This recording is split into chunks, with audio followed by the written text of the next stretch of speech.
हम वृक्षारोपण 5 तत्वों को दंडवत नाम करता हूं। 2 पेचोटी। हाँ, अभी इसके आगे की एपिसोड में मैं यही कहना चाहता हूं कि पेचोटी कैसे पड़ती है। हम लोग का ठोस है कैसे होता है। ये पेचोटी की बात होती है, ये नाभि की नस आगे पीछे इसमें फर्क होता है। तो इसमें क्या होता है, नस आगे के पीछे तो इसमें पेट में दर्द होना, बार बार आंसू आना, इनके अलावा और तकलीफ पेट के अंदर होता है, ऐसे लगता है सुनसान होता है। तो इनके लिए शरीर के अंदर जो पेचोटी है तो मालूम कैसे पड़े है कि नहीं, वो मालूम तो पड़ने चाहिए। तो मैं ये ऐसे हाथ करूंगा, ये ऐसे हाथ करूंगा और पहली लकीर यहां से दिखने में आती है, सीधी होनी चाहिए, दूसरी भी सीधी, तीसरी और ये भी, ये तीनों लकीर एक सरन होनी चाहिए। अगर ये सरन है तो आपको पेचोटी नहीं है। अगर हम लोग को पेचोटी है तो क्या होगा कि तीसरी ऐसी है, ये सीधी होगी, ये सीधी होगी, ये सीधी और ये होगी नहीं, आगे पीछे होगी। तो ऐसे आगे पीछे होने के कारण आपको मालूम पड़ जाएगा कि ये पेचोटी है। तो ये पेचोटी है तो इसके लिए आपको क्या करना चाहिए, मैं ये एपिसोड में बताऊंगा कि सरन सो जाना, ऐसे सरन सो जाना, इनका मैं प्रयोग करके आपको दिखाऊंगा। सरन सो जाना और यहां से पेचोटी के देखने के लिए पांव के ऊपर ऐसे तकिया, इसलिए कि पांव में लगे नहीं। दोनों पैरों का अंगूठे को ये आप ठकाक से देखकर आवाज निकालना है।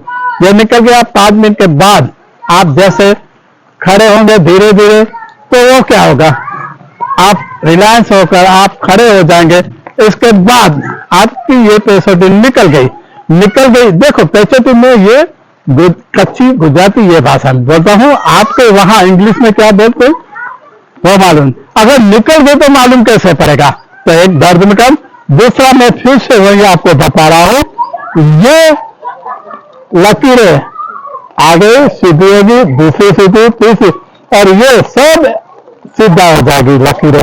तो सीधी लकीर हो गई तो इसका कारण हुआ आपको लचक निकल गई, आपका दर्द दूर हो गया, आप आराम से खा पी सकोगे, आपको कोई दर्द नहीं होगा। नहीं तो कुछ ऊपर वजन दे करना, नहीं कुछ आपको पैर मसलना, नहीं आपको ऊपर खड़ा रहना, कुछ करने की जरूरत ही नहीं है, क्योंकि ये पेचोटी उसी पे निकल जाती है। तो इसका बड़े में बड़ा फायदा ये है कि आप कहीं भी जाओ तो आपको सिर्फ एक आदमी की जरूरत है, वो सीधा टटास होने के बाद इधर तकिया रखो, अंगूठा खींचने का। मैं आपको ये बताऊंगा किसी तरह खींचने का है कि नहीं। तो ये लचक और पेचोटी और गर्दन तीनों का मैं बताऊंगा। था पहली एपिसोड में मैंने आपको यही बताया कि पेचोटी कैसे निकालनी। तो पेचोटी पहले कैसे पड़ती है, फिर कैसे निकल जाती है, तो समाधान लिया जाती है और इसके कैसेट के अंदर पेचोटी कैसे निकालनी ये मैं बताऊंगा इसके बाद की एपिसोड में। तो इसकी तीसरी कैसेट में पेचोटी में आपको स्थानिक या सोए हुए लोगों को किसी तरह निकालते हैं वो मैं आपको बताऊंगा और इन्हीं तरह कार्य करने का। और ये प्रथम कार्य इसलिए है, लोगों की मांग जाती थी, लोगों ने बोला कि ये कैसे हमको और भेजना, लचक पेचोटी और गर्दन तीनों का हमको जरूरत है, इसलिए मैं ये कैसे बार बार बना नहीं सकता हूं। लेकिन 800 के बाद ही ये एपिसोड मैंने इसलिए बोला, लोगों की मांग, लोगों का कहना था, इसलिए कैसे ये मैं आपके सामने प्रस्तुत करूंगा। लेकिन ये प्रस्तुत करने के बाद आप किसी की जरूरत नहीं पड़ेगी। इसके बाद में मैं एपिसोड आपको यही बताऊंगा किस तरह होता है। ओके।